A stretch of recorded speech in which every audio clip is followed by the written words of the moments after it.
지난 16일 한국은행은 수출과 투자 부진, 경기 둔화가 지속되자 기준금리를 역대 최저 수준인 1.25%로 인하했다. 일각에서는 지난 9월 소비자 물가지수가 0.4% 하락한 것을 두고 디플레이션 초기 진입을 우려하며 한국 경제 위기론을 언급하고 있다. 10개월째 하락세인 수출 산업, 급변한 노동 환경 시장, 미중 무역 분쟁 등 불안한 현실에 대한 경제 정책 대비책이 시급하게 필요하다는 주장이다. 하지만 이호승 청와대 경제수석은 글로벌 경기 하락 속에서도 한국 경제는 선방하고 있다며 경제 위기론을 반박했다. 위기다라고 얘기하는 건 정확하지 않다는 것이고, 한편 문재인 대통령은 경제장관회의에서 경제가 엄중한 상황이라고 언급하며 민간 경제 활성화 등 정부의 적극적인 역할을 강조했다. 세계 경기 둔화로 인한 수출과 투자 감소를 타개하기 위해 수출 기업에 대한 지원을 강화하고 민간 투자가 활성화될 수 있도록 정부가 적극적으로 나서야 합니다. 민간 활력을 높이는 데 건설 투자의 역할도 큽니다. 정부가 역점을 두고 추진하고 있는 교육, 복지, 문화, 인프라 구축과 노후, SOC 개선 등 생활 SOC 투자도 더욱 속도를 내야 할 것입니다. 과연 대한민국의 경제는 위기 상황에 직면한 것일까? 아니면 저점 끝에 회복 국면에 진입할 것인가? 한국 경제 발전을 위해서 어떤 해결책을 강구해야 할지 오늘 쟁점 토론에서 뜨겁게 논의해본다.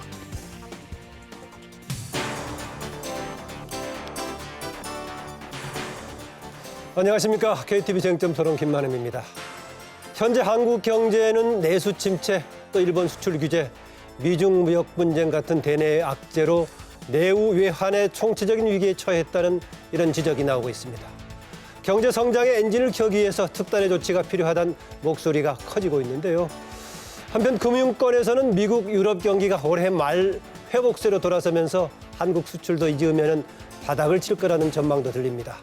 한국 경제 과연 위기일까요? 오늘 전문가들 모시고 한국 경제 현주소와 전망에 대해서 이야기 나눠보는 시간을 갖겠습니다.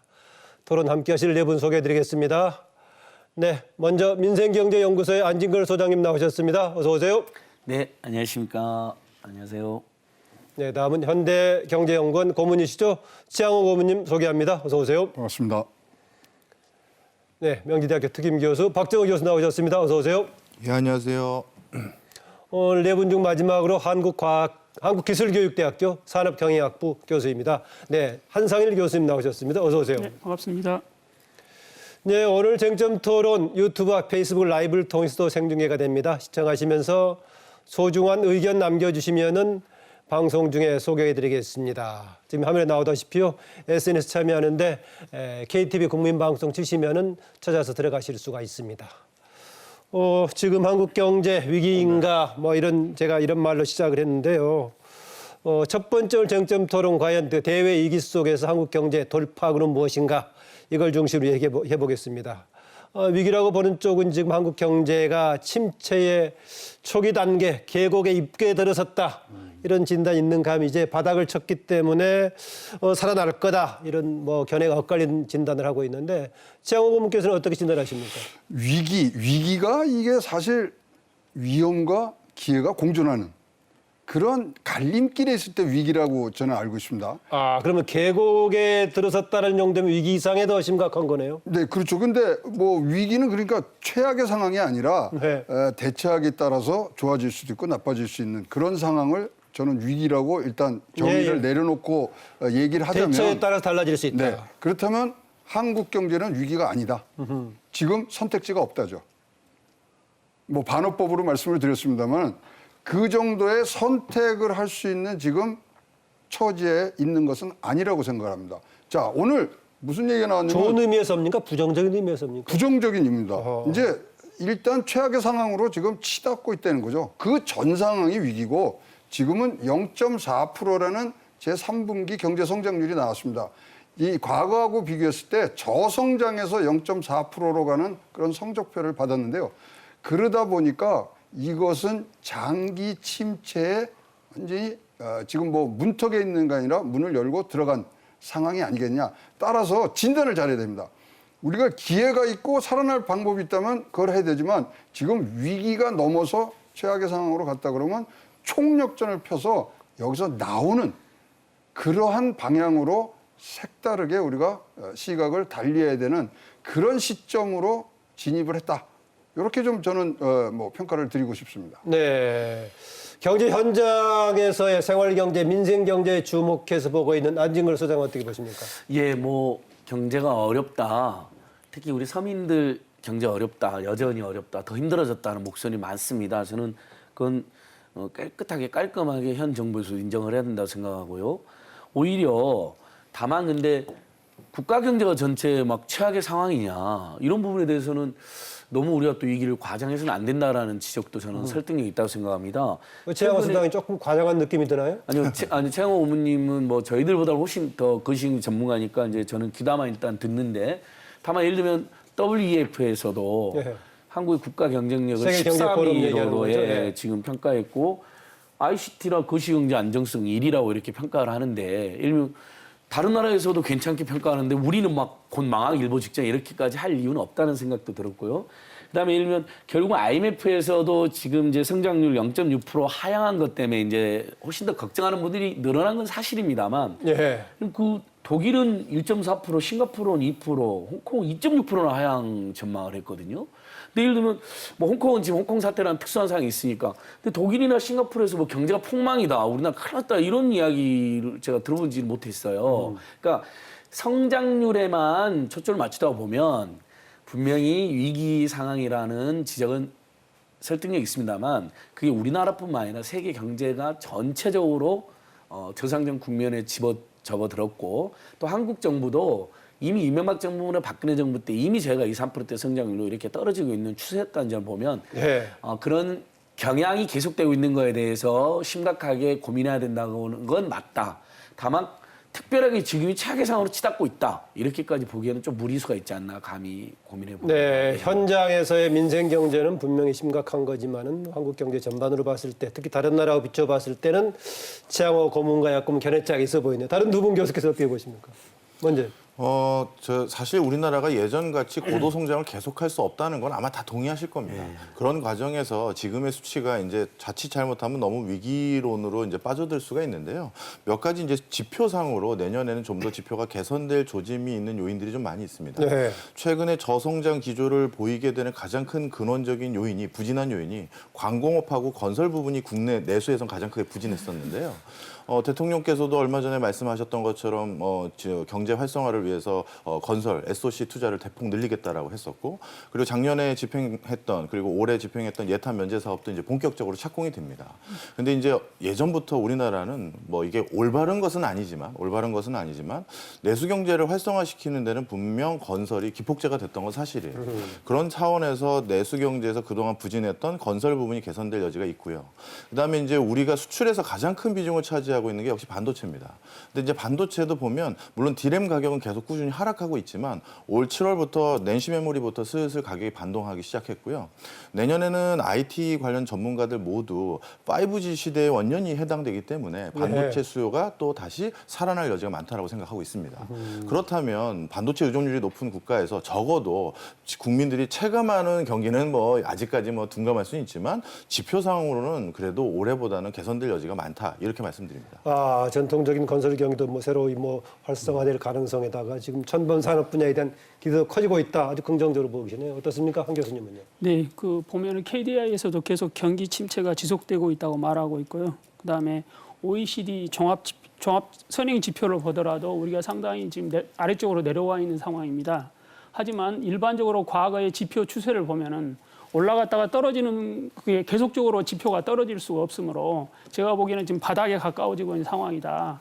그래서 추가로 내년에 침체가 올 수는 있지만은 그 침체가 굉장히 골이 깊지는 않을 가능성이 높다. 저는 이렇게 보고 있고요. 예. 조금 전에 박 교수님 말씀하신 것처럼 지금 내년에 만약에 반도체 가격이 회복이 되고 수요가 늘어난다면은 실제로 그 부분에서 개선이 일어나기 때문에 저희가 굉장히 그 6위까지는 아니어도 침체에서 벗어날 기회는 올 수 있을 것이다라고 보고 있습니다. 네 분 얘기를 듣고 보니까 최양호 고문 얘기를 좀 한 번 더 드려야 할 것 같은데.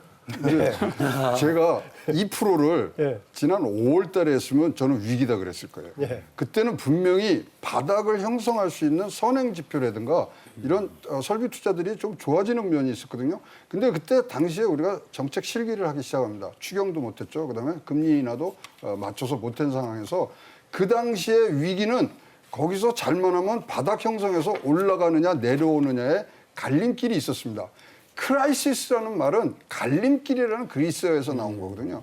그래서 분명히 선택지가 있었는데 지금은 보시면은 진짜 주력 사업이 갈수록 경쟁력이 떨어지면서 신사업이 나오지 않는 좀 주력 사업이라고 하면 뭐 좀 구체적인 그렇죠. 반도체. 반도체. 그러니까 5년 전, 그러니까 10년 전에 5대 수출 품목하고 지금하고 똑같습니다. 10대까지도 늘어나도 되고. 박정호 교수는 뭐 새로운 뭐 비전을 아까 보고 아니 근데 있더라고요. 반도체 그 품목이 바뀌진 않고요. 그러니까 주력 사업들이 지금 갈수록 경쟁력을 잃어간다는 거죠. 저는 뭐 아시겠지만 지금 뭐 중국의 반도체 굴기에서 2018년부터 이제 만든다는 쫓아오는 그런 상황인데도 불구하고 우리는 5대 수출 품목이 지금 10년째 바뀌지 않고 있고요. 10년째 또 안 바뀌는 게 5대 수출 국가가 지금 우리 전체 수출의 한 60%를 차지하는데 거기도 바뀌지가 않습니다. 그러니까 지금 전혀 바뀌지 않고 지금 새로운 변곡점, 산업적 변곡점에 들어오는 이 시기에 지금 계속 저성장으로 갈 수밖에 없는 그런 수치들이 나오고 있거든요. 예. 따라서 지금 뭐 우리가 2% 뭐 1% 하는 이런 것들이 사실은 부질없는 지금 논쟁일 수가 있습니다. 왜냐하면 우리나라의 잠재 성장률은 2.6%인데 다 밑으로 내려와 있어요. 알겠습니다. 제가 기본 입장만 간략하게 듣고 가려고 했었는데 예. 견해차가 확실히 추가 질문했는데요. 박정호 교수 얘기까지 좀 듣고 좀 가겠습니다. 예, 저도 그 고모님 말씀에 동의하는 부분이 많습니다. 여태까지 10대 품목이 바뀌지 않은 건 사실이에요. 그런데 올해부터 굉장히 우리 주요 대기업들의 변화가 있는데요. 다음 스테이지를 준비하기 위해서 과거에는 우리 대기업들이 했던 것이 자체 개발하고 자체 인력을 통해서 양성하는 것들을 했지만 이제는 우리 주요 대기업들도 어느 정도 자금 여력이 있는 상황입니다. 그래서 삼성 같은 경우는 미래형 자동차에 대비하기 위해서 하만에 대한 과감한 투자를 했었고요. 이번에 현대차 같은 경우도 세계적인 자율주행 자동차 회사 3조 원 가까운 합작 조인트 베인트를 만들었고요. 이런 그리고 또 수소 경제 자동차의 부분에 대해 지속적인 투자가 이루어질 거고요. 그래서 올해 내년부터 다음 스테이지를 위한 대폭 투자가 이루어질 것이기 때문에 예. 그런 부분에서 경기가 개선될 수 있다. 예. 그러니까 저는 사실 제가 밑바닥 경제에서 굉장히 서민들 많이 만나니까 여러 가지 정말 고민이 많이 되거든요. 근데 1년에 지금 근데 우리나라 강의하고 방송하고 하느라고 서민 만날 기회를 많이 있어요? 무조건 동네에서도 만나고 저녁마다도 만나죠, 실제로. 그다음에 TBS TV 민생연구소도 항상 서민 알고 경제 있어요. 종사자들 오시니까. 근데 이제 이렇게 이야기하세요. 정말 그분들도 이렇게 이야기해요. 밑바닥 경제는 여전히 최악이거나 힘들다. 근데 우리나라 국민들 5천만 명 중에 지금 3천만 명 해외여행을 가거든요. 그런 상황에서 한국 경제가 다 망했다는 게 자기들의 경제는 어렵지만 한국 경제 망했다는 건 또 과장 같다라는 이중적 이야기를 하세요. 아니 어떻게 경제가 망한 나라에서 5천만 명이 3천만 명 해외여행을 가겠습니까? 그다음에 제가 방금도 이제 좋은 통계가 하나, 방금 세계은행에서도 한국이 기업하기 좋은 나라 5등, G20에서 1등이라는 통계가 나왔거든요. 물론 이제 여전히 기업하신 분들 입장에서는 뭐 중소기업은 대기업 때문에 힘들다, 대기업은 노조 때문에 힘들다, 규제가 많다 이런 지적들이 많이 있는 거 알고 현 정부에서도 일부 풀고 있잖아요. 노동계나 시민단체 반대한데도 불구하고. 네. 근데도 지금 기업하기 G20에서 기업하기 가장 좋은 나라라는 평가가 나왔단 말이죠. 그러니까 저는 최양호 선생님 고문이 말씀하신 것처럼 분명히 어떤 위기인 측면도 있고 침체되는 건 사실이에요. 예전처럼 제가 고도성장 못하고 있잖아요. 그다음에 제조업이 예전 같지 않은 건 누구나 지금 알고 있잖아요. 근데 다만 전체적으로 다른 나라 평가나 이런 걸 종합해 보면 예.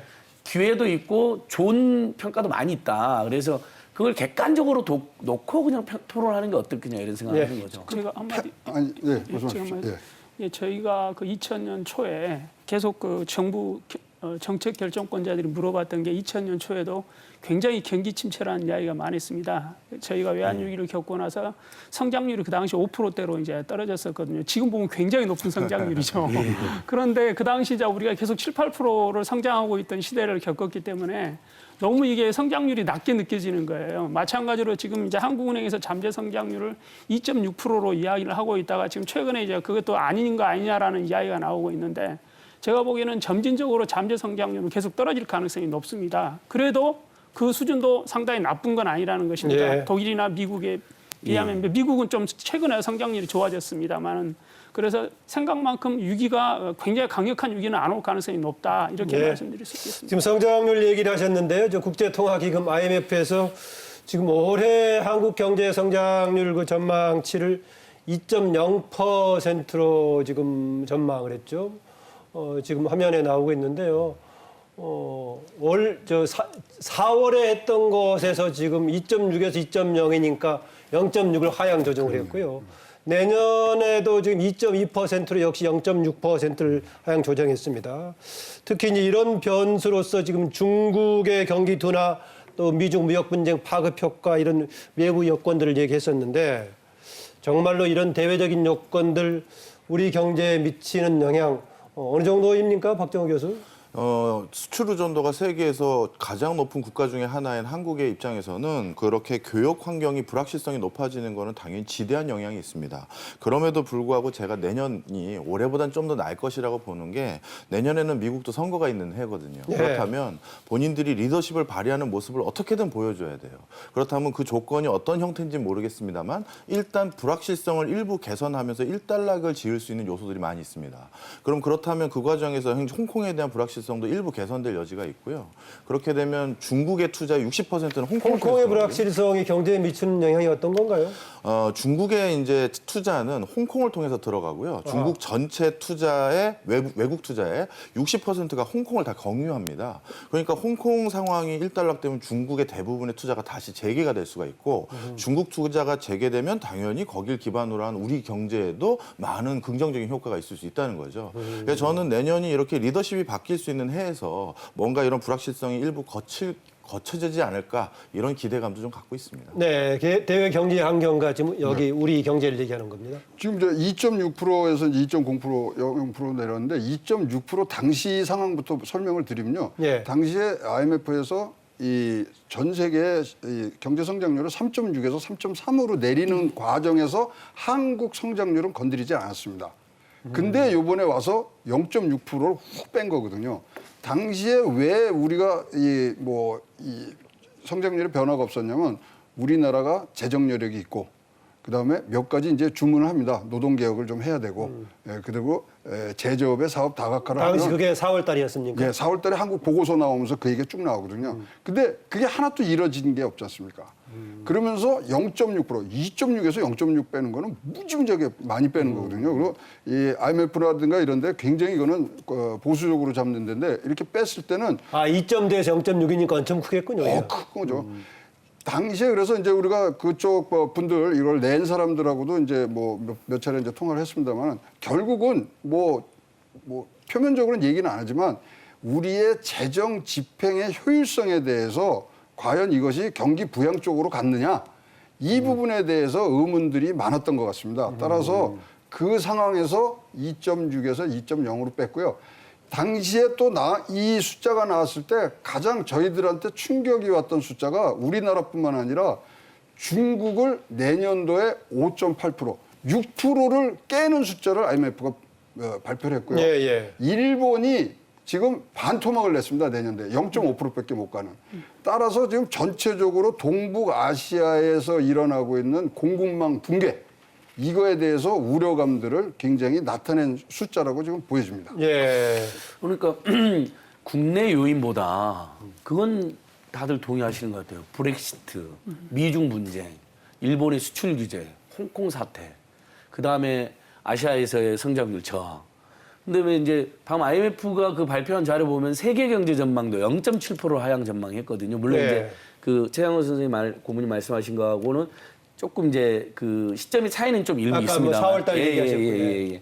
저희는 이제 0.6%로 줄었고 이제 세계 경제 0.3% 줄이고 했는데 결과적으로는 0.7% 하향 전망을 했는데 이런 요인들이 더 저희를 불안하게 하는 건 사실인 것 같아요.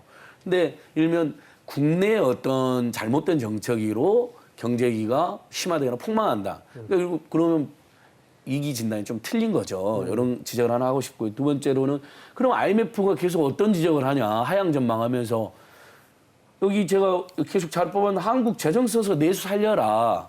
지금 이제 최영 후보님은 재정을 썼는데 그게 내수 살리는 방향으로 갔는지에 대한 이제 지적을 해주신 네. 것 같아요. 저는 그런 건설 지정 굉장히 중요하다고 생각합니다. 재정 관련이 있다 나중에 나중에 이야기했지만 문재인 대통령 시정연설 관련해서 좀 얘기해보기로 하고 어쨌든 수출과 대기업에만 의존해 가지고는 이 저성장 추세에 그 다음에 어떤 경기 침체를 벗어나기 어렵다라면 재정을 확충하는 거, 확대하는 거 여기에 대해서까지도 저는 많이 동의됐다고 보거든요. IMF도 네. 그렇게 공고를 하고 있고 네.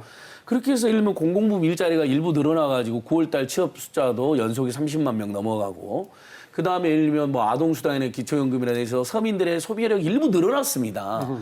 저는 이제 박정호 교수님 말씀하신 제조업 부분이나 광공업 분야에서의 내년도의 반등 효과하고 저는 거기에 표현해보고 싶은 게 의외로 작년, 재작년, 올해 문재인 정부 들어서서 서민들의 이제 최저임금을 올린 거 그다음에 중소상공인들 신용카드 가맹점 대폭 수수료 인하해 준 거라든지 EITC 근로장려세제 늘린 거, 그다음에 아동수당 기초연금, 그다음에 뭐 청년수당 이렇게 알게 모르게 정부는 지자체가 한 정책도 굉장히 많습니다. 재정을 늘린 거 서민들에게 이게 저는 올해 내년에 조금 더 효과를 드러내는 데 힘이 될 거다. 예, 이 부분이 일단 나중에 이제 우리 그 최고문과에 조금 논쟁 여지가 있는 부분 같아요. 네. 저기 결국 수출 대기업에만 의존해가지고 경기를 반등시키기 어렵다면 내수를 진작시켜야 되는데 그런 성과가 단박에 나타나지 않는데 지금 예. 야금야금 늘어나고 있다. 추세상으로는. 네, 한상현 교수님. 네. 제 생각에는 일단은 그 성장률 전망치는 대외 여건 가지고 우리 예. 경제 관련 얘기입니다. 네네. 그 성장률 전망치를 이제 2.0으로 이제 그 전망을 했는데 결국에는 보면은 이제 우리나라가 그 삼성전자가 지금까지 어떤 일을 했냐면 ROE가 15에서 20% 사이를 유지를 했습니다. 이건 전 세계적으로 굉장히 유례가 없는 그런 기업이었던 ROE가 어떤 거죠? 예, ROE라는 건 자기 자본 수익률이라고 그래서요. 예. 당기 순이익을 자기 자본으로 나눈 거라고 보시면 됩니다.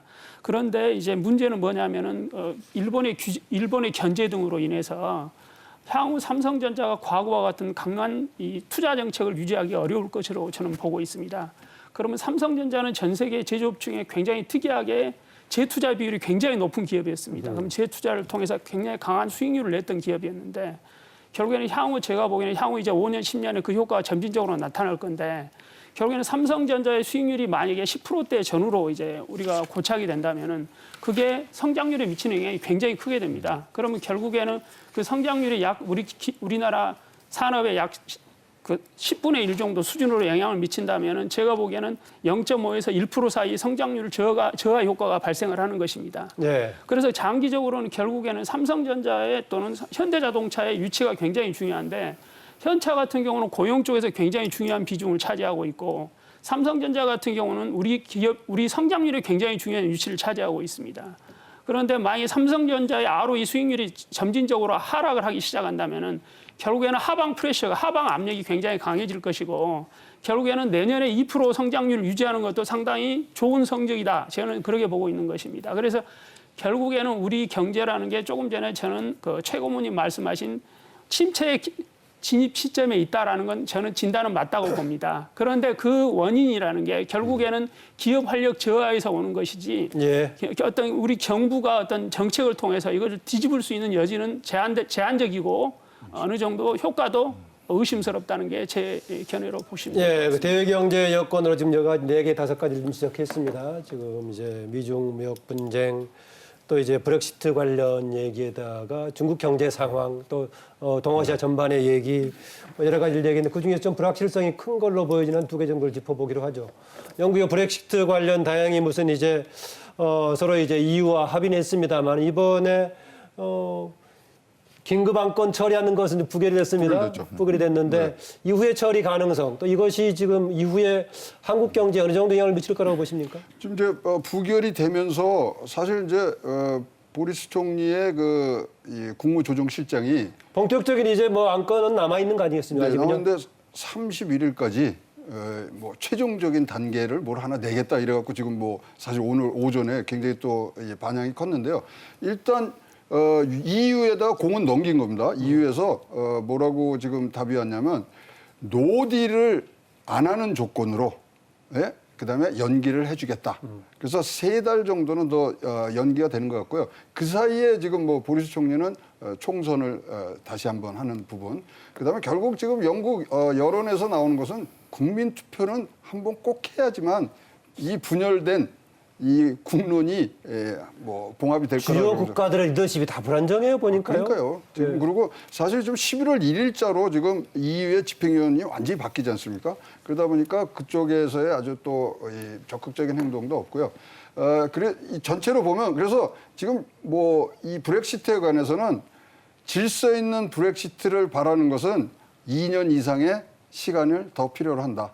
계속 EU와 뭐 영국 간의 관세 동맹 그다음에 FTA 그래서 어떤 쪽으로 경제적 협력을 갖고 가느냐 이제 시작일 뿐 이게 제목이었습니다. 예, 그때 이제 브렉시트가 영국의 국민 투표로 가결이 됐을 때 세계적으로 난리가 났고 우리나라에서도 그랬었는데 이후에 이제 뭐 그냥 일상으로 지나갔는데 조만간에 어느 방향이든 잡힐 것 같은데 그 파급력 영향 어떻게 보십니까?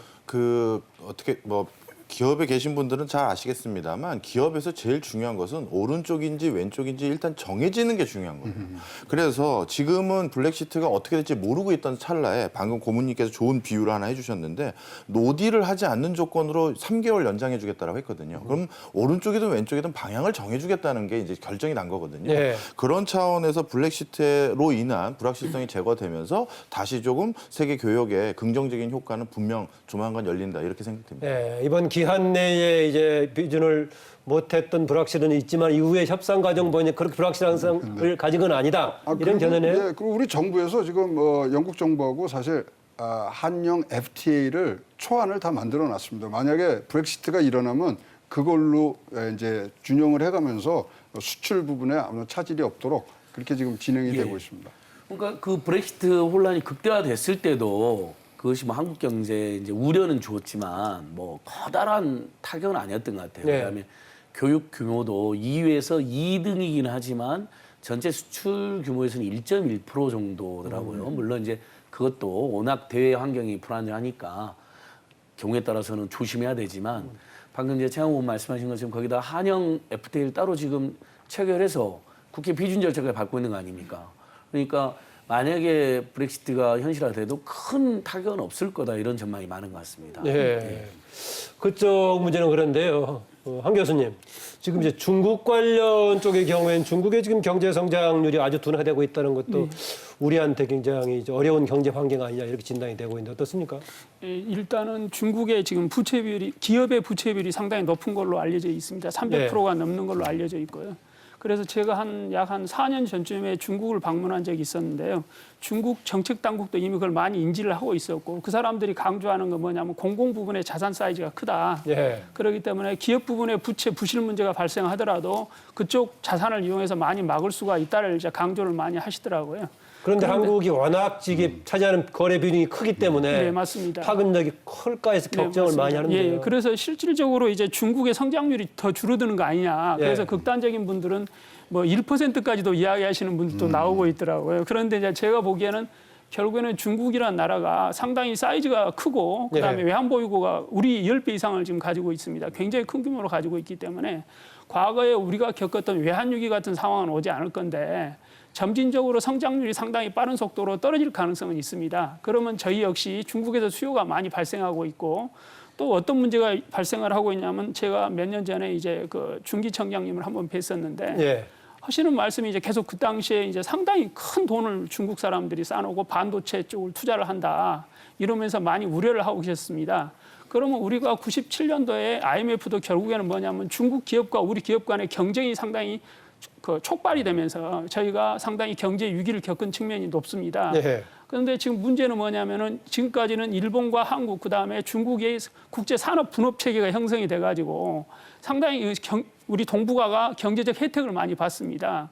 그런데 문제는 뭐냐면 중국 자체도 부가가치를 올리려다 보니까 우리의 대체 산업을 많이 육성하고 있는 상황인 것입니다. 예. 그러면 거기서 우리 기업과 중국과의 경쟁이 상당히 더 치열해질 거고 그랬을 때 우리 기업이 상당히 다시 한번 위험에 노출될 수가 있다. 예. 그래서 저는 오히려 성장률 쪽보다는 그런 대체 산업 쪽이 발생을 하면서 오히려 우리 기업이 수익성이 악화되면서 우리 경제 전반이 위험해질 수도 있다 이런 생각을 좀 하고 있습니다. 그건 상당히 그 위험도를 비중 있게 보시네요. 아니 근데 지금 말씀하신 게 진짜 현실로 나타났어요.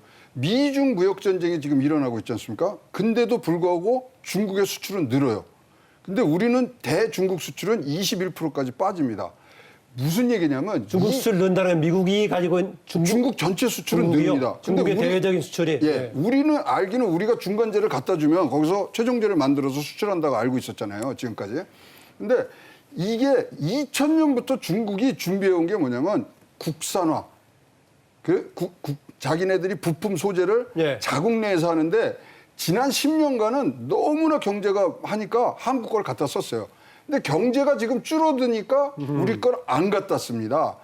결국 이것은 우리가 앞으로 전망을 표시하자면 중국 경제가 좋아지더라도 우리가 같이 클 수 있는 여건이 이제 점점 더 사라지고 있다. 한중 경제 관계를 새롭게 봐야 된다. 이런 네, 그렇죠. 얘기시네요. 그래서 예. 뭐 중국이 지금 많이 좋아지고 하면은 우리가 또 반도체 좋아지면 살아날 것 같지만 중국은 다시 보셔야 됩니다. 그 안에서 지금 일어나고 있는 부품 소재 장비의 국산화에 따라서 우리가 같이 중국과 커가는 동조율이 굉장히 줄어들었다. 우리 네. 이렇게 보고 있습니다. 뭐 아무튼 중국 무역 의존도가 우리가 이제 20%가 되니까 중국 경제가 큰 폭으로 둔화되면 뭐 블랙스완이다 뭐 이제 이런 뭐 굉장히 슬픈 이제 전망도 일부 있었는데요. 예.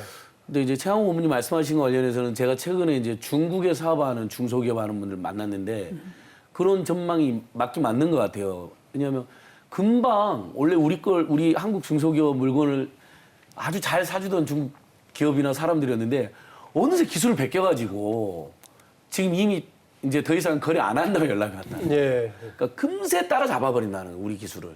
그리고 베끼고 그리고 독립해버렸다는 기술 독립. 네.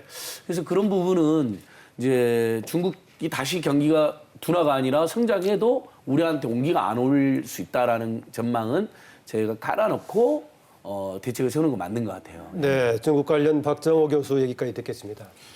중국과 관련된 내용은 단기적인 것과 장기적인 거를 좀 구분할 필요가 있는 것 같습니다. 일단 단기적으로는요, 최근 중국이 하고 있었던 스탠스가 자국의 공급 과잉 상황을 구조조정하기 위한 여러 체질 개선을 하고 있었고요. 그 과정에서 재작년에 중국에서 부도 처리를 한 기업의 숫자가 500만 개입니다. 그런 과정에서는 어떤 거에 우리에게 영향을 미치냐면 한국과 중국과 거래하고 있었던 많은 한국 기업들 입장에선 이 바이어를 내가 선택해도 되는지 안 되는지에 대한 불확실성이 있었어요. 근데 그 구조조정이 제거되면서 단기적으로는 중국과 관련된 교육이 조금 부분적으로 살아나긴 하지만 예. 중장기적으로는 고모님과 교수님 말씀처럼 이제부터 대표적인 우리의 경쟁 상대가 되기 때문에 굉장히 어려워지는 요인은 분명히 있다. 이렇게 말씀드립니다. 네, 지금 쟁점 토론 진행하고 있는데요. 쟁점 토론 계속해서 다음 쟁점으로 넘어가겠습니다. 네.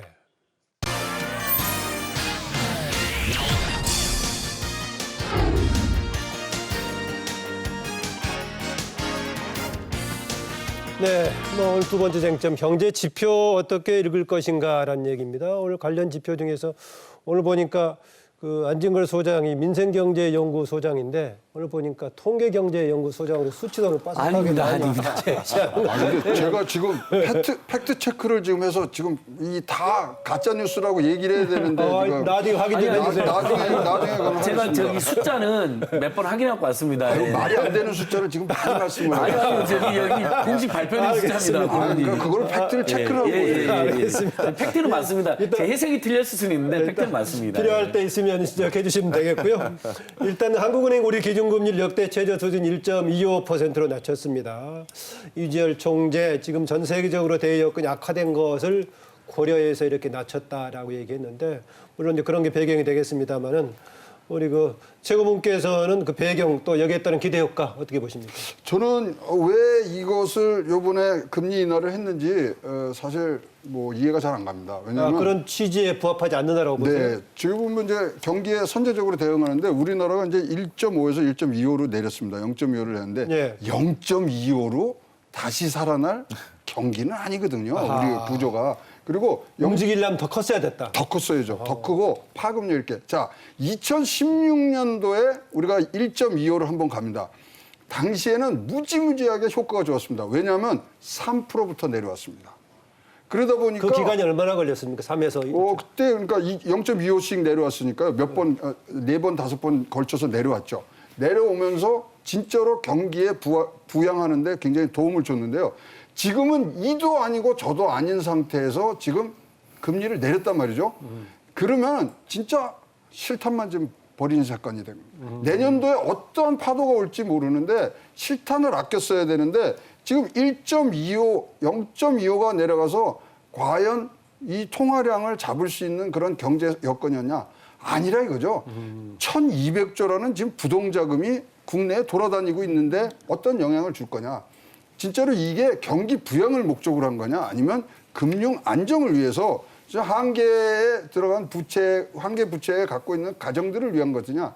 이거 불명합니다. 따라서 실탄을 아껴 써야 되고 만약에 이 금리 인하를 하려고 그랬으면 아까 말씀드린 대로 4월 달, 5월 달에 했어야 진짜로 정책적인 이런 효과를 충분히 가졌을 텐데 지금 이제 앞으로 뭐 이렇게 돼서 우리가 0.4%의 3분기 성장을 나왔으면 할 수 없이 한 번 더 해야 됩니다. 그러면 안 가본 길을 가는데 자 그러면은 이제 전문 용어가 나오기 1.25는 최저지만 가봤던 길이고요. 예, 1.0으로 내려오면 우리나라는 실효화한 금리라는 게 있습니다. 그러니까 우리나라의 어떤 정책적인 그런 효과가 나타날 수 있는 금리에 딱 걸려버립니다. 거기가 뚫리면요, 딴 거 없습니다. 환투기들의 아주 여기가 아주 놀이터가 돼버리면 국제 환투기. 그러면 이 금융 자본들의 이동 이런 것들을 막아낼 수가 없거든요. 따라서 조금 더 상당히 아쉬운 결정이었다라고 보시네요. 저는 그렇게 생각합니다. 예. 요건 짧게 답변 드리겠습니다. 저도 사실 좀 아쉬워요. 이걸 가지고 경기를 부양할 수는 없는데 그럼에도 불구하고 이렇게 어떻게 보면 제스처를 취한 수준으로밖에 할 수 없어서 정부 입장을 좀 설명을 드리면 예. 지금 정부에서 또 한 가지 중요한 당면 과제 중 하나가 부동산 경기 안정입니다. 그런데 이제 이 금리와 가장 직접적으로 영향이 있는 게 당연히 부동산 경기거든요. 예. 금리를 과감하게 인하했었을 때 다시 부동산 투기 붐이 부는 거에 대해서 굉장히 아마 뭐랄까요 위기 의식이 있었을 거고요. 또 한 가지는 계속 오르고 있는 가계부채 문제 이거에 대해서도 아마 굉장히 고려해서 단계적으로 자꾸 좀 하향 인하를 하고 있는 게 아닌가 이런 생각이 드네요. 안지걸 소장 어떻습니까? 부동산 예. 시장에 어떤 영향을 미칠 거라고 보십니까? 아니 지금 아무래도 금리를 인하하면 뭐 어쨌든 예전에도 이제 우리 박근혜 정부 이명박 때 빚내서 집 사라 해가지고 경기가 부양에 효과를 주지 않았습니까? 경기 부양과 부동산 시장 안정은 서로 배치 관계 있나요? 뭐 어떻습니까? 모든 경우는 아니지만 어쨌든 부동산 시장이 활성화되면 경기 부양에 도움이 되는 거 맞고 근데 사람들이 집값이 오르는데 돈을 낼 수가 없으니까 빚을 내서 그것을 떠받쳤던 적이 있으니까 그것은 근데 방금 박정우 교수님 말씀처럼 근데 똑같이 답습할 수는 없지만 어쨌든 가계부채 부담을 좀 낮춰주고 시중에 돈이 더 풀리게 하는 정도 효과는 있는 것 같아요. 근데 너무 많이 낮출 수는 없었겠죠. 근데 네. 4월 달하고 10월 달의 차이가 얼마나 있는지는 저도 잘은 모르겠어요. 근데 그러니까 최양호 선생님은 4월 달에 했어야 되는데 늦었다라는 지적이신 것 같은데 뭐 그래도 저는 지금이라도 한 게 조금 더 다행이라고 생각하고요. 오히려 이제 저는 이제 사실 생활경제하니까 이런 지적을 하나 해주고 싶어요. 최근에 은행들이 이렇게 예금 금리는 금세 또 낮췄어요, 실제. 근데 대출 금리는 안 낮추거나 높였어요. 기준금리가 떨어졌는데도. 그러니까 이런 건 좀 얄밉고 이런 굉장히 문제가 있는 예대에 거죠. 관한 뭐 정책적인 예. 규제 같은 거 없어요? 아니 예대 마진은 이제 법률적으로 규제가 안 돼 있고 금융 당국이 정책적으로 안내를 하는데 코픽스 기준금리를 떨어졌는데도 대출 금리를 높인다는 것은 근데 코픽스는요 예. 전달 거를 평균을 내서 해야 되니까 한 달이 걸리는 겁니다. 예. 그래서 좀 늦어지는데요. 그러니까. 아니 근데 하나만 질문을 예. 제가 거꾸로 할게요. 자, 1,200조의 지금 가계부채가 있어요. 1,500조 1,500조 오케이 규모라고. 좋습니다. 예. 1,500조의 가계부채가 있어요. 그럼 금리를 내려주면 이자 하는데 굉장히 좋죠. 상환하는데. 당장 이제 가계부채를 예. 가지고 있는 분들은 자, 근데 그러면 거꾸로 금융자산 갖고 계신 분들은 얼마나 될 것 같아요? 이자로 생활을 하시는 분들은 2,200조가 있어요. 예. 그러면 그분들은 지금 자기의 수입이 떨어지는 겁니다. 요번에 0.25를 하고 기이한 현상이 나왔어요. 우리나라도. 일본이 이런 현상이 있었는데 금리를 내리면 저축을 더 하시겠습니까? 안 하시겠습니까? 저축 더 안 하죠. 일반 월기는 안 안 하는데 하죠. 예. 정기예금이 55조가 뜁니다. 왜냐하면 자 이자로 100만 원 정도의 한 달 생활비를 쓰시는 분이 금리가 떨어지니까 100만 원이 안 나오는 거예요. 그러니까 더 원금을 갖다 넣는 그런 기이한 현상이 지금 나타나고 있습니다. 국가 전체로는 가계부채 떨어지는 것 자체가 한계 가정들은 좋지만 금융자산까지 다 보시면요. 나라에서는 또 거꾸로 500조 이상이 지금 펑크가 나는 그러한 상황이 됩니다. 네. 이제 아니 요걸 하나 여쭤보고 싶은 게 최영호 부님한테 그냥 정말 중립적으로 여쭤보는 겁니다. 두 분 간에 질의응답 하시네요. 보통은 근데 지금 한국에서 가계부채 리스크를 계속 지적하지 않습니까? 부채가 늘어나면 늘어날수록 경기 성장에도 악영향을 끼칠 거다. 왜냐하면 사람들이 빚에 구렁에 빠져 있고 이자를 갚는데 돈을 써버리기 때문에 내수 활성화에 장애가 된다는 지적하잖아요. 이 경우에 예를 들면 정책 당국이 금융이자를 받는 사람들 중심으로 정책을 펼쳐야 될까 아니면 가계부채를 줄여준 정책을 펼쳐야 될까요? 그건 제가 고모님한테 한번 여쭤보고 싶어요. 아니 그러니까 180만의 지금 한계 가정이 있죠. 예. 그다음에 지금 연체하시는 분들에 대해서 지금 굉장한 이 소위 말하는 프로그램들을 많이 지금 이 대출 뭐 하는 거 지어주는 걸 하지 않습니까? 네, 최근에 이제 자, 뭐 그러면 안심전환 대출도 그 나왔죠. 부분들은 금리로 하는 게 아닙니다. 그거는 복지로 나갔어야죠. 네. 그래야지 여기까지 질의응답 짧게 하시고 지난 9월 그 취업자 증가폭이 2달 연속 지금 이제 30만 명대 이상을 이렇게 기록을 했습니다.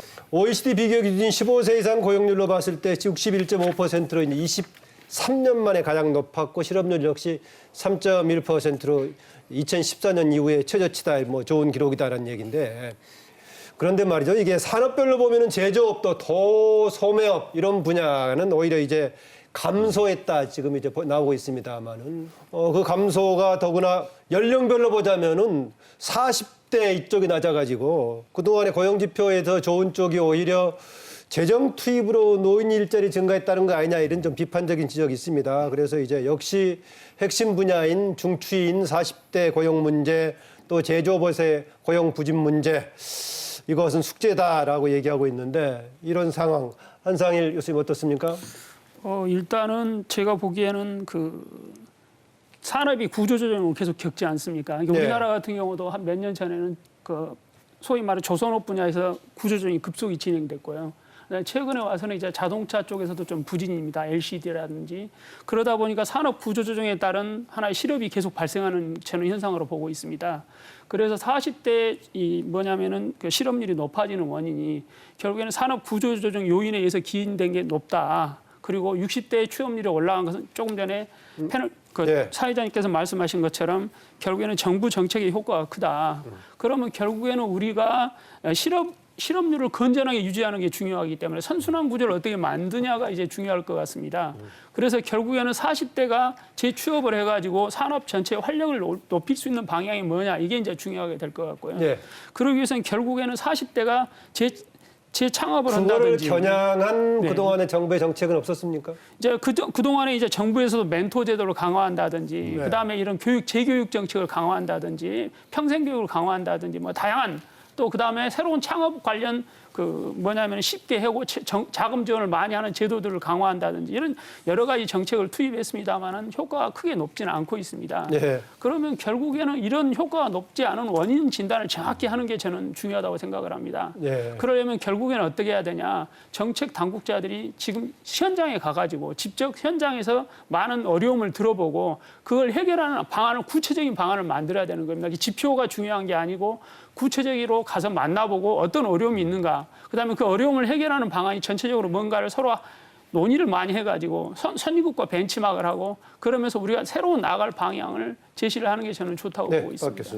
예, 그 취업자 수가 증가한 것은 정부 지출에 기인한 바가 절대적입니다. 정부 지출을 통해서 저숙련, 저임금 그것도 고령층에 적합한 일자리를 대거 늘린 거죠. 그러니까 고령층 일자리는 늘어났어요. 그래서 전체 숫자는 개선된 것처럼 보이는데 고용의 질적인 차원에서는 문제가 있네요. 맞습니다. 그래서 아까 우리 사회자님께서 말씀하신 것처럼 40대에 대한 정부의 정책은 없었느냐? 제가 좀 말이 과한지 모르겠습니다만 저는 없었다고 생각합니다. 왜냐하면요. 40대는 그 이전 작년까지 받았던 자신의 연봉에 대한 기대 임금이 있어요. 네. 근데 정부가 제공하는 정부 일자리는 공공근로는 그 기대 임금을 맞춰줄 수가 없습니다. 그러니까 당연히 40대는 그런 일자리에 갈 수가 없는 상황이고요. 그렇다면 자신을 새로 뽑아줄 수 있는 적정 임금을 제공할 수 있는 일자리는 점점 줄어가는 상황에서 그런 질 좋은 일자리를 제공하기 위한 대안 그건 없었다. 저는 이렇게 말씀드립니다. 뭐 그런데 필요하지만은 만들기가 쉽지 않을 수도 있고 정부의 정책적인 지향의 선택을 안 했을 수도 있는데 어떻게 보십니까? 사실 이건 제 사견입니다만 예. 그 질 좋은 일자리를 예전에도 정부에서 만들었던 방법들이 많이 있습니다. 예를 들어서 지금은 많은 사람들에게 창업해라라고 하면서 소액을 나눠주면서 어떻게 보면 직접 그 리스크를 다 테이크하라고 하잖아요. 근데 예전에 우리 60년대, 70년대도 이렇게 뭔가 새로운 신산업을 육성하기 위해서 창업을 해야 될 때 그것을 민간이 씨앗을 심고 키우게 하지 않았고요. 어떻게 했느냐? 정부가 일정 부분은 공기업으로 키워놓고 그다음 민간에 분양을 기초 플랜트는 했었습니다. 해줬군요. 그렇죠. 그 지금 대기업의 계열사들 중에서 원료가 다 공기업인 게 엄청 많습니다. 그렇다면 그런 신산업을 육성할 때 리스크 테이크를 정부가 할 수 있으면서 양질의 일자리를 늘릴 수 있는 방안들도 많은데 그런 건 잘 논의가 안 된 것 같아요. 근데 아마 이 정책은 그냥 어려움이 있는 것 같아요. 왜냐하면 분명히 사회적으로 사실 여당 야당 할 것 없이 또 진보 중도 보수 할 것 없이 예를 들면 일자리의 초점에 대해서 청년 실업 제대로 해라. 노인 빈곤 문제 해결해라 하면서 사실은 거기에 이제 재앙이라는 엄청난 지적을 받았거든요. 그래서 이제 그쪽에 초점 맞춘 거예요. 예를 들면 최근에 청년 실업수당도 나오고 그다음에 이제 노인 일자리도 만들고. 근데 사실 40대는 방금 이제 박정 교수님처럼 기대 임금이 그분들이 일자리로는 그렇게 만들어진 공공 일자리라든지 이런 갈 수가 없거든요. 거기다 40대가 그러면 제조업의 중추로 그다음에 또 도소매업에도 많이 종사하는데 도소매업은 지금 알다시피 온라인으로 매출이 전이되면서 계속해서 고전할 수밖에 없습니다. 앞으로도 마찬가지고요. 거기에 또 도소매업에 예를 들면 옛날에 우리 어렸을 때 보면은 40대 슈퍼 아저씨 되게 많았잖아요. 근데 지금은 재벌 대기업들의 복합 쇼핑몰 이런 거로 인해서 오프라인 자영업도 이분들이 버티기가 쉽지가 않습니다. 예, 제조업의 부진뿐만 아니라 그래서 저는 40대 온라인도 대기업이 비중이 얼마나 되나요, 그게? 어느 정도 되나요?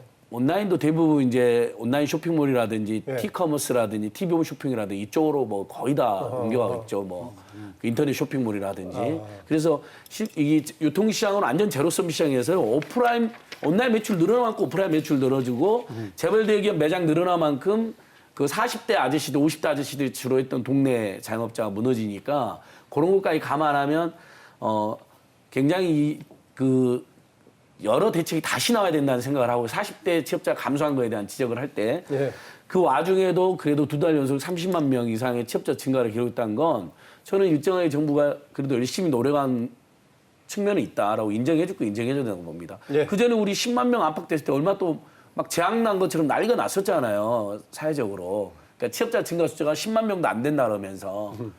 그래서 일단 영업거부 30만 명 넘은 것도 굉장히 중요한 그 의미가 있다. 자체는 정부의 역할이 일정하게 기여한 것을 우리가 인정해야 된다. 네, 취업 고용 상황 구조 얘기하고 있습니다. 저는 극단적으로 얘기하면 분식이죠, 이러면. 왜냐하면 17시간을 전후해서 우리가 양질의 일자리, 그냥 양질의 아닌 일자리 이렇게 합니다. 근데 지금 잘 아시겠지만 17시간 미만이 지금 40만 명가량 늘고요. 65세 이상 알바성이 지금 가는 거 38만 명이 늘었고요. 지금 17시간이 주 17시간 얘기하는 겁니까? 주 17시간을 기준으로 해서 이것이 양질이냐 아니냐 이제 그렇게 따지고 있거든요. 근데 지금 결과적으로 종합적인 숫자로 보면은 나아진 것 같습니다만은 이것이야말로 내용적으로 한꺼풀만 들어가더라도 우리가 알 수 있는 부분이죠. 자, 노인 알바 뭐 합니까? 교실에 불 끄기, 담배꽁초 줄게. 이게 국가 생산량하고 무슨 상관이 있겠습니까? 물론 일자리가 최고의 복지일 수는 있습니다만은 진짜 재정은 효율적으로 써야 된다고 생각을 하고요. 근본적으로 정부가 일자리 만들어서는 안 됩니다. 기업이 일자리를 만들고 정부는 일거리를 만들어줘야죠. 어떤 산업을 특정 사업을 키울 수 있는 부분들로 해줘야지 거기서 기업들이 투자를 하고 가는 거죠. 이런 식으로 하면은 절대 안 됩니다. 함께 사는 경제를 지금 문재인 대통령께서 굉장히 원하시는데 함께 잘 사는 경제의 근본은 지속 성장이 가능해야 되는 겁니다.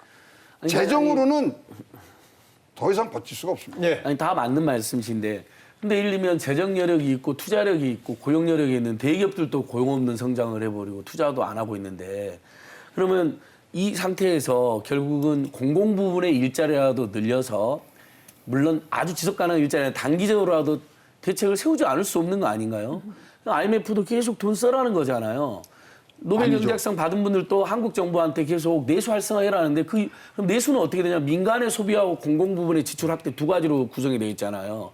하나는 소득 주도, 소득을 늘려서 소비를 하겠다는 거고 하나는 공공 부분에서 저도 인정을 해요. 맞습니다. 기업들이 새로 만들어지고 예를 들면 40대 들어가면 기업이 새로 만들면 얼마나 좋겠습니까? 근데 그게 안 만들어져 있는 조건에서 노인 빈곤의 청년 시대를 40대까지 고용 부진하면 이걸 내버려두면 정말 저는 이건 그러니까 안 소장님이 잘못하면 정말 디플레이션 될것 같거든요. 써머리만 보신 것 같아요. IMF에서 뭐라 그러냐면 일자리 장려기금 이 단계적으로 철폐하라 그랬습니다. 왜? 그 돈이면은 신생기업, 창업기업에다 주려는 거예요. 일거리를 만드는 데를 가야지 이거 그럼 언제까지 그럼 65세 이상을 가야 됩니까? 예.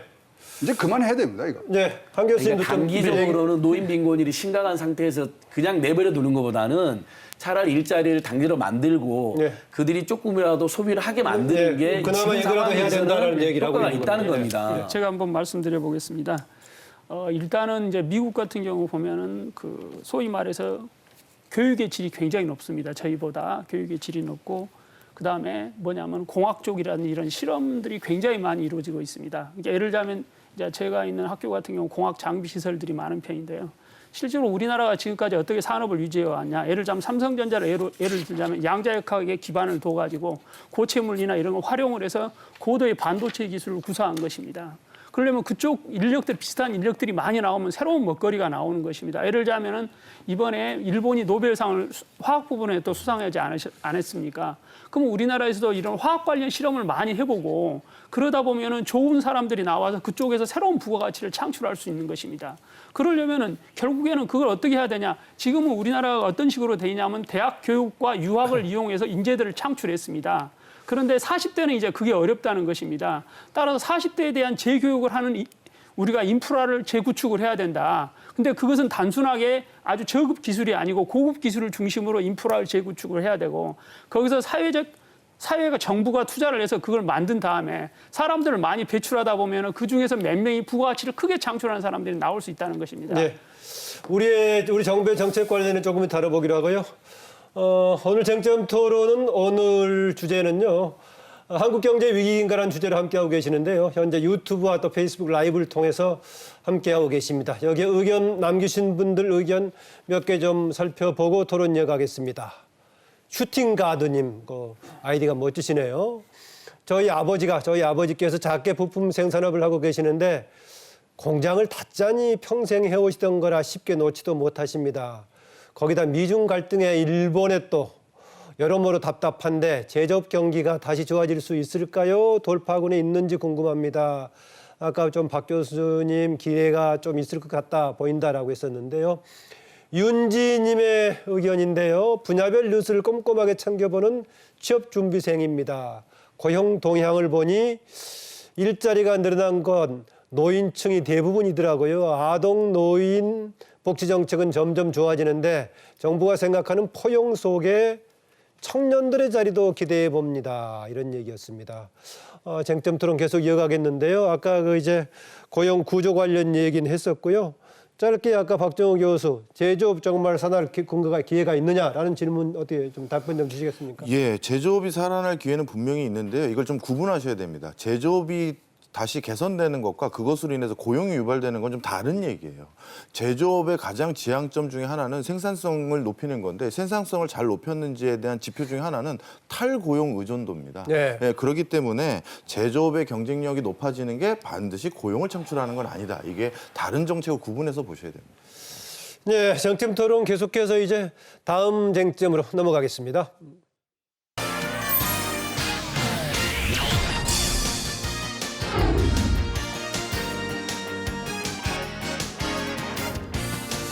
네, 다음 쟁점은 내년 한국 경제에 대한 전망입니다. 문재인 대통령 바로 며칠 전에 지난 22일이죠. 국회 시정연설에서 내년 예산 513조 좀 확대가 된 거죠. 예산 통과를 촉구했습니다. 이 예산 관련해 가지고는 확장된 재정 정책의 필요성을 강조를 했습니다. 이를 통한 경기 부양 의지 이런 방향에 대해서 한상일 교수님 뭐 공감하십니까 어떻습니까? 네, 일단은 그 우리나라가 지금 재정 지출에서 복지 부분이 차지하는 부분이 급격하게 증가를 하고 있습니다.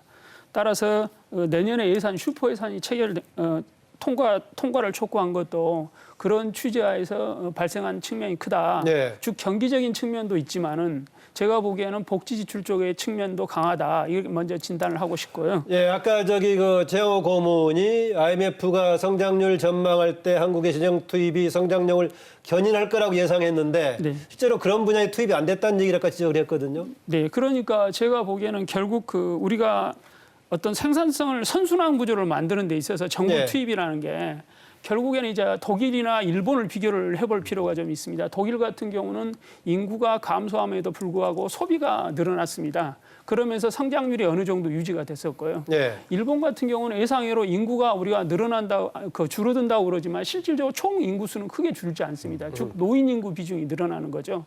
그러면서 소비가 급속하게 축소가 돼가지고 상당히 장기적인 침체를 겪었습니다. 그리고 일본의 또 하나의 특징은 뭐냐면 중소기업 퇴출이 별로 발생을 하지 않습니다. 근데 우리나라는 상대적으로 중소기업 퇴출이 비교적 원활한 편이었거든요. 많은 기업들이 상장을 했습니다만 몇 년 안에 바로 상장 폐지되는 경우가 많습니다.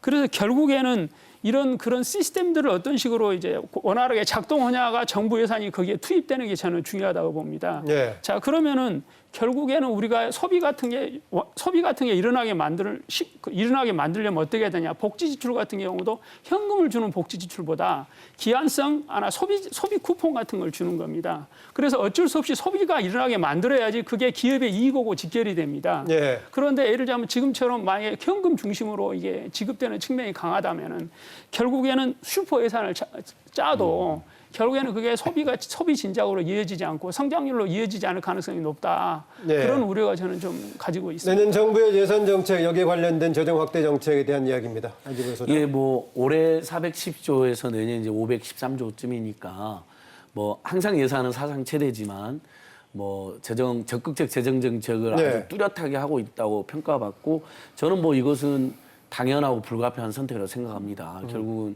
재정이 지금의 최근에 어떤 경제 긴축의 돌파구가 돼야 된다. 교과서에도 보면 어쨌든 내수를 활성화할 때 공공 부분의 역할 지출을 늘리고 국민들의 소비 여력을 회복해야 된다고 되어 있고 저도 맨날 이제 뭐 옛날 일이긴 하지만 미국이 대공황 시절에 루즈벨트 대통령이 서민들이나 노동자들 중산층들한테 오히려 소비력을 회복해 줘야 된다 해서 막 대규모 건설 사업도 하고 임금도 올려주고 이런 정책들 뭐 교과에서 다 나와 있지 않습니까? 지금이 저는 모르겠어요. 저도 제가 최양호 선생님이나 고문님처럼 지금 풍자하는 게 아니라 실제로 이 거시경제에 아주 정확한 전문가는 아니어가지고 평가가 다르실 수 있을 것 같은데 지금으로서는 민간의 소비 여력을 회복해주기 위한 정책 하나하고 하나는 공공부문의 역할을 확대하는 거. 이거 말고는 어떤 뚜렷한 대안이 있을까. 계속해서 여력에 있는 기업들마저도 고용을 안 하는데 이제 이런 고민은 계속 할 수밖에 없다. 그리고 저는 이제 한 교수님 말씀처럼 그래서 이런 아동수당이나 기초연금처럼 현금으로 가야 되는 게 있는가 하면 최근에 정부나 지자체가 보면 온누리 상품권이라든지 지역화폐라든지 해가지고 실제 지역 내에서 소비를 활성화하게 하는 여러 정책이 나왔는데요. 인천, 서울이라든지 뭐 경기 성남시에서 효과가 정말 매출이 증대되는 효과가 발생했다는 것이거든요. 그러니까 저는 뭐 그렇게 진짜 소비를 유도하는 그런 정책을 좀 더 구체적으로 보완한다면 조금 더 효과가 더 진척될 거라고 생각해 봅니다. 안 소장님이 보신 경제학 책이랑 제가 보는 경제학 책이랑 좀 다른 것 같아요. 그러네요. 아까 뭐 수치도 뭐 서로 뭐 동의했고요. 수치는 제가 아니, 지금 체크해왔고 그러니까 해석이 다른 것 같아요. 그러니까 하나만 해석이. 수치 갖고 따지고 들어가면 WEF요? 거기서 우리나라 13위로 올라갔다고요? 예, 여기 그게요 2018년도에 기준을 바꿔서 올라간 겁니다. 2006년도에는 11위였어요. 그게 그렇게 내려온 겁니다. 그렇게 해석을 하셔야지. 자, 그거는 이제 나중에 하고. 자, 책이 아무튼 13위인 건 팩트잖아요. 13위라고. 아니 13위가 좋은 게 아니라니까 11위에서 내려왔다니까요. 자, 근데 26위에서 슈퍼 예산 좋습니다. 그리고 뭐 어떤 간에 안지근 소장이 오늘 통계에도 많이 익숙하게 지금 준비도 했습니다. 좋습니다. 예. 아니 문재인 대통령 연설에서는 26위에서 13위로 올라갔다 26위도요 나오잖아요. 잘못된 숫자예요. 왜냐하면 기준이 바뀌어서 26위에서 17위로 올라간 겁니다. 그 통계의 기준이 바뀌면 앞에 숫자 쓰지 말아야 되거든요. 예, 알겠습니다. 어쨌거나 네, 자, 예산을 늘리는 필요성하고 예산을 어디다 쓰느냐하고는 두 가지가 다른 얘기입니다.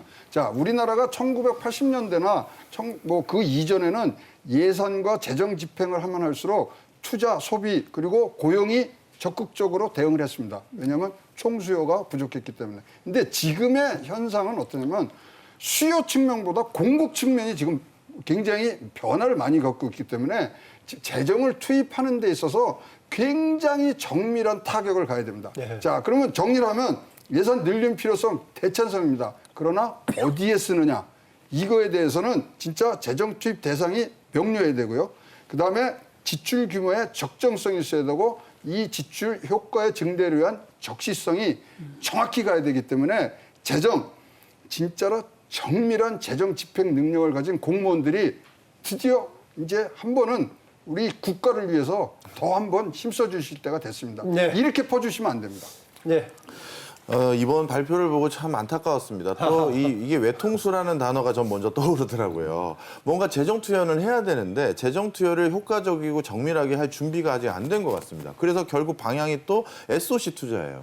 제가 이렇게 말씀드리고 싶습니다. 물론 SOC를 기반으로 한 건설 부분은 고용 유발 효과도 크고 투자로 인한 승수 효과도 크기 때문에 또 거기에 투자하는 건 알지만 그것이 지속 가능하지 않아요. 이미 국가에서 만든 이번에 또 이걸로 인해 산업단지 같은 거 조성할 텐데 이미 국가에서 만든 산업단지가 1000개가 넘습니다. 이런 과정에서 또 이런 것들을 해서 뭐 예를 들어서 급한 불을 꺼본다? 사실 이게 얼마까지 이렇게 가능할지는 솔직히 저도 굉장히 회의적이다. 이렇게 말씀드립니다. 네, 알겠습니다. 지금 이제 전반적으로 저는 그럼 최영호 의원께서 어디다 네. 써야 되냐고 이제 이야기했는데 그건 제가 하나 네. 말씀드리겠습니다. 자, 통계청 통계에 국민들이 소득이 두 분이 이렇게 들어오면 궁합이 잘 맞는 거 아니에요? 아니 괜찮습니다. 왜냐하면 서로 이제 예를 들면 같은 자료도 다르게 해석할 수도 있고 다른 자료. 근데 통계청 통계는 이제 발표된 통계니까요. 예를 들면 한 달에 소비를 한 250만 안팎인데 다 어디에 쓰는 거 나오냐면 교육 식료품비는 일단 기본으로 나오고 그다음에 교육비, 주거비, 의료비, 통신비, 그다음에 비소비 지출에서 이자비로 대부분 쓰는 걸로 나옵니다. 국민들이. 저는 소득주도 성장이 옳은 방향에도 불구하고 왜 생각처럼 소비나 내수가 활성화 안 되냐 보면 일단 월급이 늘어나고 소득이 늘어나면 우리 중소자영업자든 임금 노동자든요. 어디다 쓰냐면 이자 갚고 교육비 주고 의료비 통신비 갚는데 다 써버리기 때문에 소비를 늘린데 제한적인 효과밖에 없었다는 거죠. 그러니까 저는 이제 최양호 선생님께서 어디에 써야 되는지 염두에 두는지 제가 이제 한번 여쭤보고 싶고 질문이요? 예. 저는 교육비, 주거비, 의료비, 통신, 미자비, 교통비를 줄여주는데 집중적으로 쓰면 서민 가계가 반짝 살아난 다음에 소비도 늘어난다.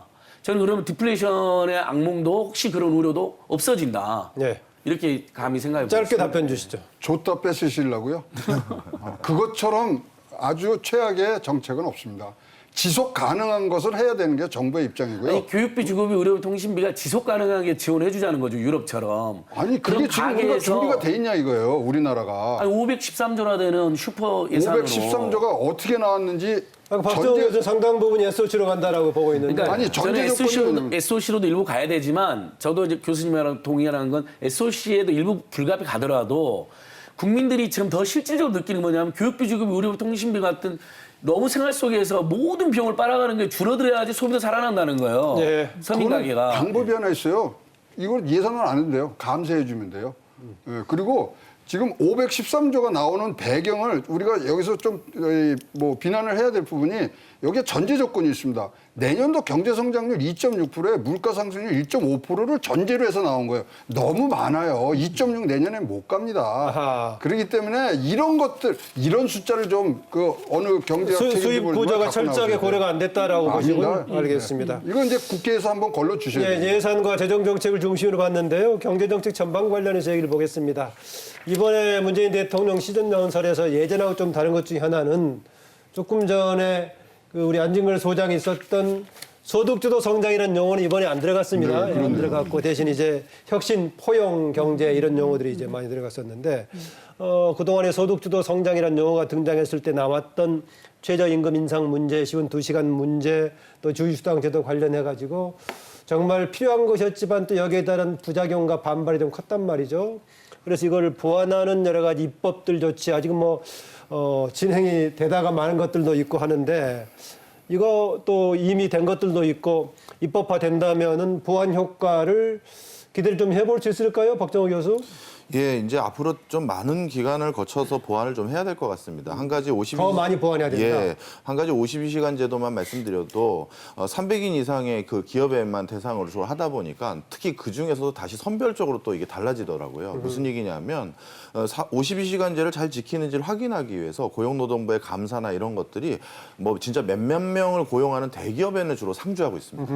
그러니까 대기업 근로자들 입장에서는 그 연봉을 받고 52시간 근무한다고 단일만한 회사로 바뀌어버린 거예요. 근데 중소기업이나 소기업은 아직도 그 혜택을 안 주는 거죠. 그러니까 이게 정말 열악한 계층을 도와주는 정책이었는지 지금 다시 생각해 봐야 되는 거예요.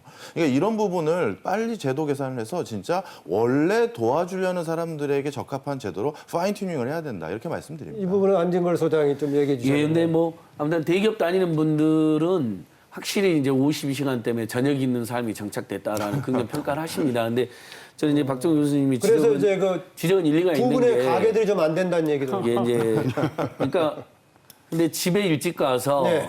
가정이 있는 삶 저녁을 식구들하고 하는 것은 늘어나서 삶의 질은 높아졌다는 평가를 받는데 예전처럼 회식도 안 하고 이제 이런 또 근데 지금 현재 한국 사회에서는 어쨌든 내수 활성화를 하면 소비가 살아나야 되는데 그런 면이 생각지 못한 부작용이 있는 것 같아요. 그다음에 또 박정희 교수님 말씀하신 것처럼 정작 노동시간 단축이 필요한 이제 오히려 중소기업에서는 내년에 이제 50인에서 300인 이상, 50인 이상의 300인 미만 이제 적용되는데 준비가 안 됐다라고 하소연하니까 대통령이나 경제부총리가 나서서 뭐 저기 벌칙을 연장한다, 유예한다든지 하고 하니까 이제 이건 당장 노동계에서 더 열악한 계층들 또 노동조합도 상대적으로 없는 계층의 대책을 안 세운다는 지적을 받고 있는 것이거든요. 근데 당장 준비가 안 됐다고 하소연하고 중소기업도 어렵다고 하니까 저는 정부도 굉장히 입장이 난처할 것 같다는 생각을 했어요. 탄력 근로제는 어떻게 되는 겁니까?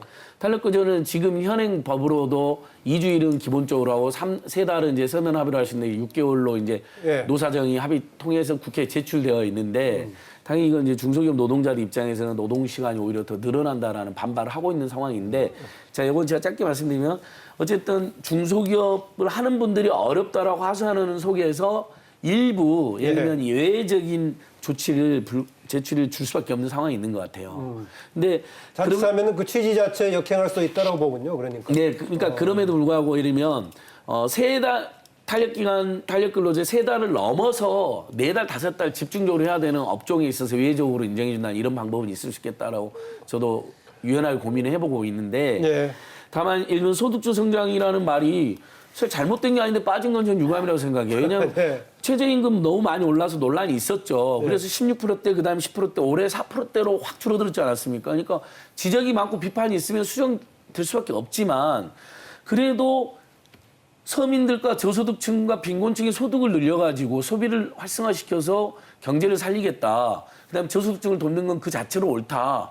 그런 것은 포기할 일이 아니라고 생각해요. 오히려 저는 더 가속화시켜야 된다고 생각합니다. 예. 예. 제가 이번 그 대통령 시정연설에서 소득주도 성장이 빠진 게 특징이었다라고 하니까 지금 안진걸 소장은 왜 빠뜨렸느냐 유감이다라고 얘기하시네요. 현산희 교수. 예. 일단은 그 주 52시간제 도입이라든지 이런 게 이제 우리가 소위 말하는 소득주도 성장이 되기를 원했는데 실질적으로 노동 현장에서는 어떤 상황이 발생하냐면 초과 근무 같은 걸 못함으로 인해서 오히려 소득이 줄어드는 현상들이 발생을 하고 있습니다. 그래서 오히려 그것 때문에 또 기업들이 해외로 이전하는 상황이 많이 발생을 하고 있고 부작용이 좀 많이 속출하고 있는 건 사실입니다. 자, 그러면 이제 우리가 그 대기업과 아주 작은 중소기업 간의 노동 정책은 좀 이원화시킬 필요가 좀 있는데 우리나라는 제가 보기에는 파인튜닝이 전혀 안 돼 있고 이원화가 안 돼 있는 상황인 것입니다. 그래서 예를 들자면은 우리나라 제도의 특성을 하나 본다면은 우리 사주 제도 같은 경우도 우리나라는 굉장히 미약합니다. 미국 같은 경우 우리 사주 비중이 훨씬 우리보다 높거든요. 그러다 보니까 노동자들이 특히 대기업에 있는 노동자들 입장에서 본다면은 단기적인 시각으로 자기 임금을 최대한 끌어올리는 게 최적 정책 의사결정 최적 정책이 되는 상황이 계속 발생을 하는 것입니다. 이러다 보니까 그 와중에 발생하고 있는 게 제가 보기엔 결국에는 최저임금 인상이라든지 주 52시간 제도라든지 그런 게 전부 다 발생을 하는 것입니다. 결국 뭐냐면 자본가와 노동자 간의 이해가 합치될 때도 있고 또 상치될 때도 있고 그러는데 오히려 상치되는 측면이 더 강하게 되다 보면 개인 이익이 공공 이익을 해치군요. 그러니까. 그렇습니다. 네. 그런 게 발생을 하는 상황이 될 수가 있다. 그래서 과거 제가 보기엔 2년 동안의 우리 경제 상황은 오히려 그런 측면이 좀 약간 강하지 않았는가. 그래서 그런 걸 완화시키는 제도가 좀 더 미시적으로 조정된 다음에 이런 제도를 보완하는 게 필요하다라고 저는 보고 있고요. 네, 그동안의 정부의 정책 기조 여기에 대한 보완책 관련 얘기를 하고 네네. 있습니다. 사실 소득주도성 말은 빠졌지만 기조는 전혀 바뀐 게 없다고 생각을 하고요. 기조는 바뀐 게 없다고 합니다. 예. 그러니까 뭐 재정을 통해서 네. 결국은 복지 지출도 늘리고 그래서 소비 여력을 회복하겠다, 공공 일자리 만들겠다 하기 때문에 기조가 깃들어 있는 것은 정확히 보신 것 같아요. 기존에 근데 저는 있고, 근데 그러나 질문을 제가 예. 하나 할게요. 그러면 자 1분기, 2분기에서 상반기에 270조의 예산을 썼는데 왜 3분기에는 내수가 마이너스 0.9가 나오죠? 그렇게 270조라는 어마어마한 예. 돈이 들어갔음에도 왜 효과가 안 나오는 겁니까? 저는 이제 그 부분이 그러니까 일정하게 예를 들면 아니, 그러니까 그 부분이 아니라 그 왜 안 나오는 건 답을 말씀하시래요. 아니, 그러니까 저는 제가 말씀드릴게요. 예.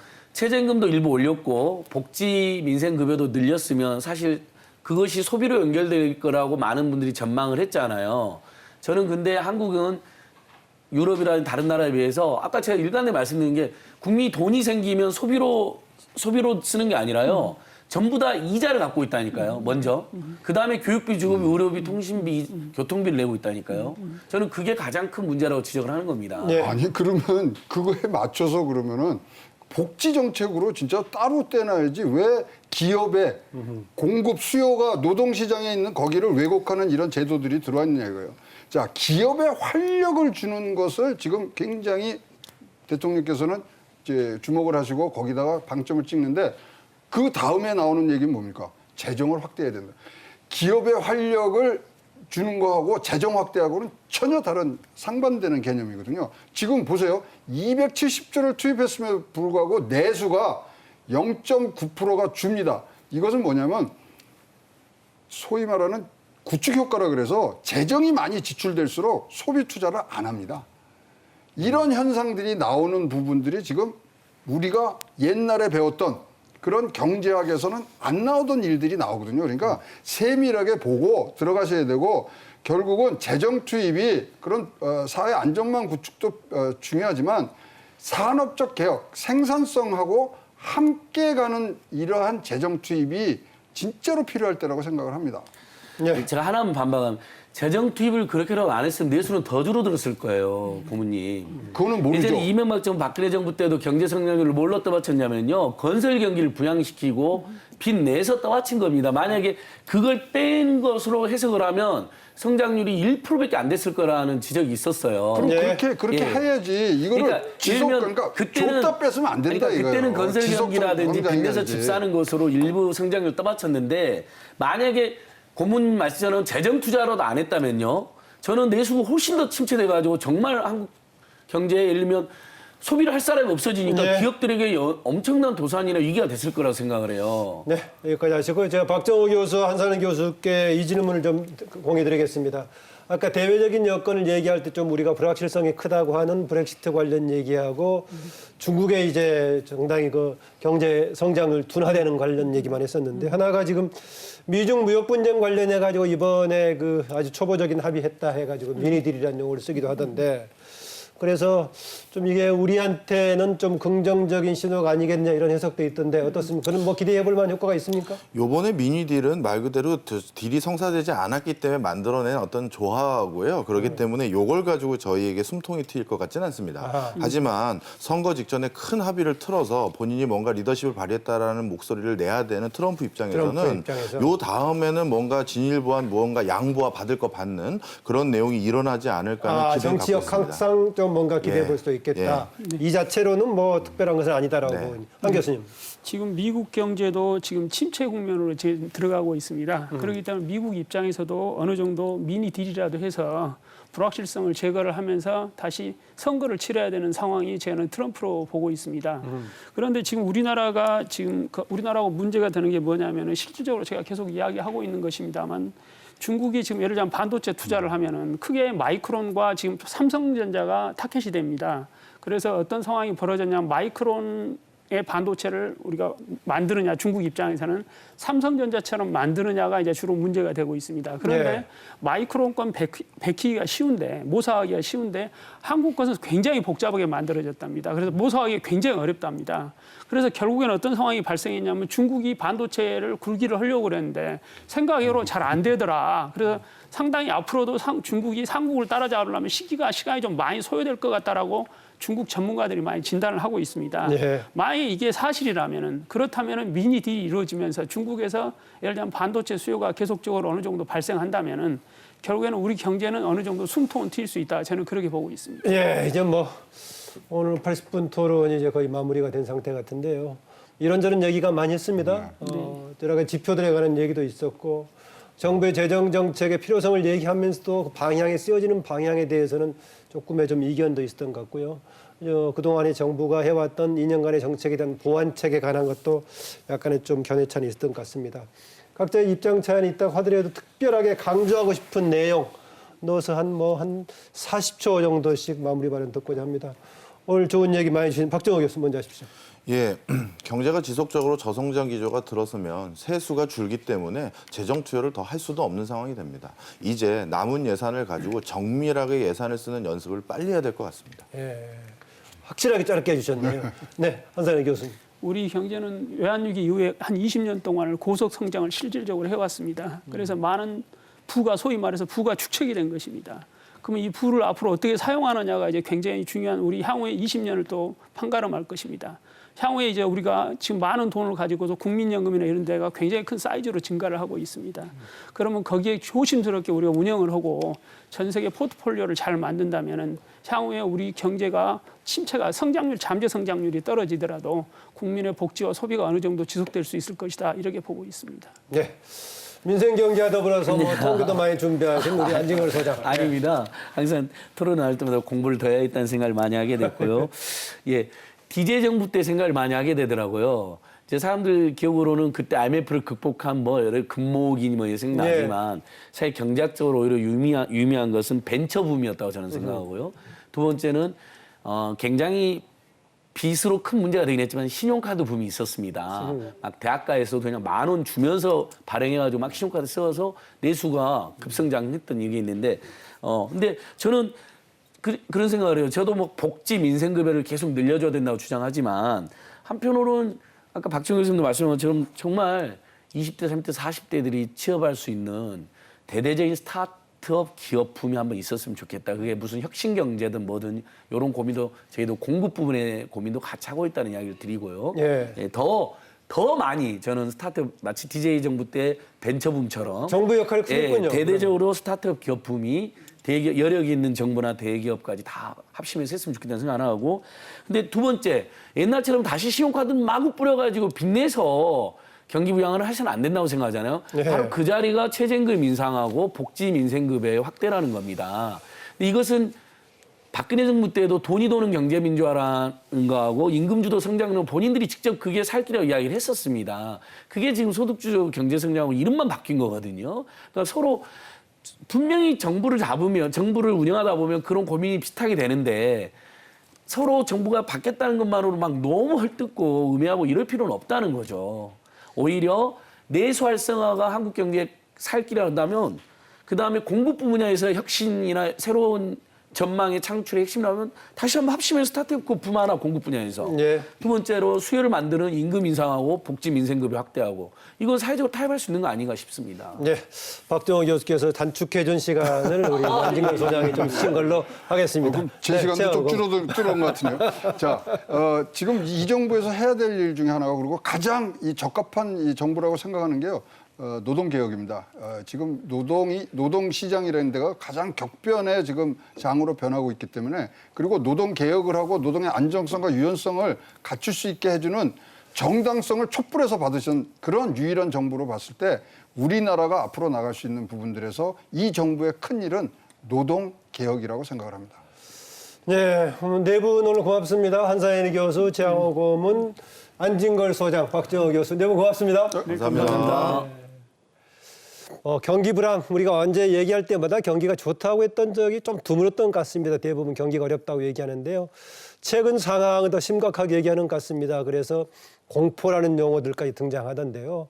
아까 우리가 오늘 다루지는 못했습니다만 최근에는 심지어는 디플레 얘기도 간혹 나오고 있는 정도입니다. 이런 상황에 대해서 우리가 경제에 대해서는 뭐 너무나 또 지나친 낙관론도 좀 경계하겠지만 그렇다고 해서 너무 또 어렵다고 하는 것도 우리의 경제의 활력을 만드는데 좀 어려운 부분도 있을 것입니다. 그래서 뭔가 가능성을 찾으면서 또 긍정의 에너지도 살리는 그런 시기가 아닌가 그렇습니다. 오늘 우리가 의견을 모았어요. 특히 우리 경제라는 것은 모두가 같이 가는 엮어져서 돌아가는 것이니까요. 모든 노력이 같이 필요한 것 같습니다. 오늘 쟁점 토론 여기서 마치겠습니다. 고맙습니다.